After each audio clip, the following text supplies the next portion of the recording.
My name's Emily Burton and I'm a second year music student.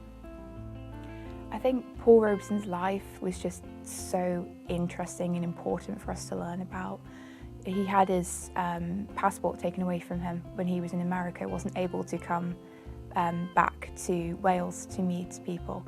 I remember at the end of our workshop that we did, Owen had set up a soundscape which was the Porthcawl Pavilion radio meeting. It was one of the first transatlantic radio messages that there was, and it was Paul talking to the miners because he wasn't able to get back to Wales because of his passport being taken.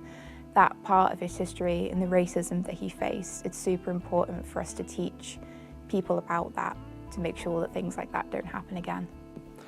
So my name is Owen Parsons. I'm a second year undergrad student studying music BMAs, and I'm a singer and pianist. The incentive behind the workshop was to engage with young people who may not have had any experiences with music, little to none, and to hopefully inspire them, give them an experience that they wouldn't ever forget, and one that we enjoyed as well and hope to do again in the future.